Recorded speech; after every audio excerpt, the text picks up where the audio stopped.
Hello my crafty friends, welcome back to my video. তো সবার প্রথমে গুড মর্নিং টু অল। তো সবাই কেমন আছো? আজকের ভিডিওর বানানোর কৌতূহলটা বেশ আমার অনেক দিন থেকেই। ফেসবুকে ইনস্টাগ্রামে অনেক ইনফ্লুয়েন্সারকে দেখেছি ক্লে জুয়েলারি পরতে।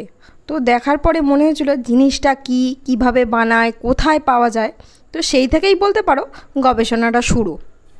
এই ক্লে জুয়েলারির প্রতি আমার এতটাই কিউরিওসিটি জন্মেছে যে আমি আর নিজে থাকতে পারলাম না। তো দোকান দিয়ে কিনেই আনলাম এই ক্লে জুয়েলারি, আর বানিয়ে বসে পড়লাম, আর সেটাই তোমাদের সাথে শেয়ার করব। জুয়েলারি বানানোর প্রথম স্টেপ, ভালো করে হার্ডেনার আর রেজিনটাকে সমান অনুপাতে ভালোভাবে বেশ খানিকক্ষণ ধরে মিশিয়ে নিতে হবে। ভালোভাবে মিশিয়ে নিয়ে তারপর আমি এটাকে গোলটাকে লম্বা করে নিয়ে একটা মাছের আকৃতি দিয়েছি। মাছের লেজটা করার জন্য আমি যেভাবে পাতার আকৃতি দিই সেরকমই খানিকটা আকৃতি দিয়ে আমি লেজের অংশটাকে বানিয়েছি। এর মাথার অংশটাকে একটু আলাদা দেখানোর জন্য আমি ক্লেটাকেই লম্বা একটা দড়ির মতন বেলে নিয়েছি, তারপর মাথার অংশটাকে লাগিয়ে নিয়েছি।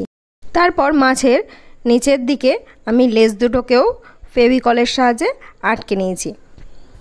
লেজের জয়েনিংয়ের অংশটা যাতে আরও ভালো লাগে সেই জন্য একটা ছোট লম্বা টুকরো আটকে নিয়েছি। এইবারে আমি আঁশগুলো করার জন্য আমি ছোট ছোট রাউন্ড শেপ করে সেটাকে আঙুল দিয়ে চ্যাপটা করে একটার ওপর একটা লাগিয়ে নেব। যেহেতু মাছের আঁশগুলো নিচের দিক থেকে ওপরের অংশগুলো একটু একটু ওঠা ওঠা থাকে, সেই জন্য আমি আঁশগুলোকে নিচের দিক থেকে করা শুরু করেছি। একে একে নিচের দিক থেকে করতে করতে ওপরের দিকে পুরোটা কমপ্লিট করেছি। এইভাবে আঁশ করলে মাছটাকে আরও একটু রিয়েল মনে হবে। আমার মায়ের বাড়ির পাশে একটা বড় পদ্ম পুকুর আছে, সেখানে অনেক পদ্ম ফুল ফোটে, আর সকালবেলাতে সেই পুকুরে মাছগুলো এভাবেই ফুলের ওপরে লাফালাফি করে, দেখতে খুব ভালো লাগে। ছোটোবেলাতে পড়তে যাওয়ার আগে বেশ খানিকক্ষণ আমি পুকুর পাড়ে দাঁড়িয়ে এই দৃশ্যটাকে উপভোগ করতাম। এই জুয়েলারিটা বানাতে গিয়ে আমার সেই ছোটোবেলার কথা আজ খুব মনে পড়ে গেল। সেই দিনগুলো কতই না ভালো ছিল, কতই না আনন্দে কাটতো। বড় হওয়ার সাথে সাথে প্রকৃতির এই দৃশ্যগুলো দেখার সময় তো হয়েই ওঠে না, তাই ভাবলাম আজকে এই জুয়েলারিটা বানানোর মধ্যে দিয়ে সেই পুরনো দিনগুলোতে ফিরেই যাই। কথা বলতে বলতে মাছের আঁশগুলো তো প্রায় সম্পূর্ণ হয়েই গেল। আমি সেম পদ্ধতিতেই একটা চোখও করে নিয়েছি, তারপর একটা মুখও বানিয়ে নেব। মুখের পরে আমি মাছের পাখনাগুলোকে কেমনভাবে বানিয়েছি তোমরা ভিডিওটা দেখতে থাকো, বুঝতে পারবে। সমস্ত কিছু মুখে বলে ব্যাখ্যা করা তো যায় না, কিছু জিনিস দেখলে আরও ভালো বোঝা যায়। আমার ভিডিও তোমাদের কেমন লাগছে অবশ্যই আমাকে কমেন্ট করে জানাবে। কমেন্ট না করলে আমি বুঝবো কী করে আমার কাজটা তোমাদের কেমন লাগছে, আদৌ ভালো লাগছে কি না। আমার ভিডিওগুলো যদি তোমাদের ভালো লাগে একটা লাইক করবে, তাতে আমি আরও এনকারেজ হব, যাতে তোমাদেরকে আরও ভালো ভালো ভিডিও উপহার দিতে পারি।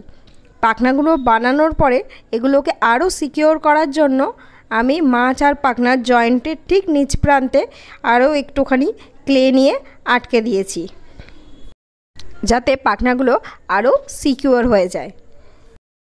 তোমরা যারা ভিডিওটা ফেসবুক ইনস্টাগ্রাম থেকে দেখছো তারা অবশ্যই আমাকে ফলো করে যেও, আর আমার ইউটিউব চ্যানেলে নতুন হলে আমার চ্যানেলটাকে অবশ্যই সাবস্ক্রাইব করে নোটিফিকেশান বেলটাকে অন করে অল করে দিও, যাতে আমার ভিডিওর নোটিফিকেশান সবার আগে তোমার কাছে পৌঁছে যায়।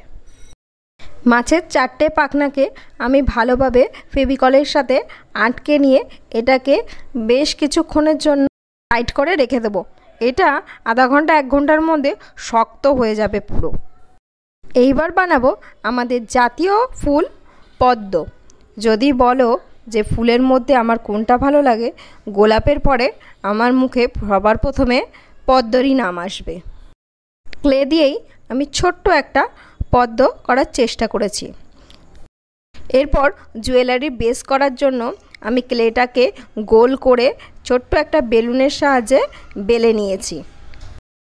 তারপর সেটাকে রাউন্ড করে কেটে আমি একটা পদ্ম পাতার আকৃতি দেওয়ার চেষ্টা করেছি। জীবনে প্রথমবার ক্লে দিয়ে কিছু বানালাম, কেমন হয়েছে আমাকে অবশ্যই কিন্তু কমেন্ট করবে। আমার এই জুয়েলারির কালারিং ভিডিওটা তোমরা এর নেক্সট পার্টে দেখতে পাবে। একটা পার্টে যদি দুটো করতাম তাহলে ভিডিওটা অনেকটা লেন্দি হয়ে যেত, তোমরাও বোর হয়ে যেতে। পাতাটার ওপর ফেভিকল দিয়ে মাছ আর পদ্মটাকে এবার আটকে নেব।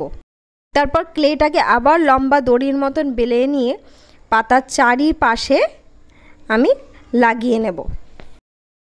তো এইভাবেই আমার প্রথম ক্লে জুয়েলারিটা তো তৈরি হয়ে গেল। তোমরাও বাড়িতে একবার ট্রাই করে দেখতে পারো। আমি যখন চেষ্টা করে পেরেছি, তোমরাও অবশ্যই পারবে।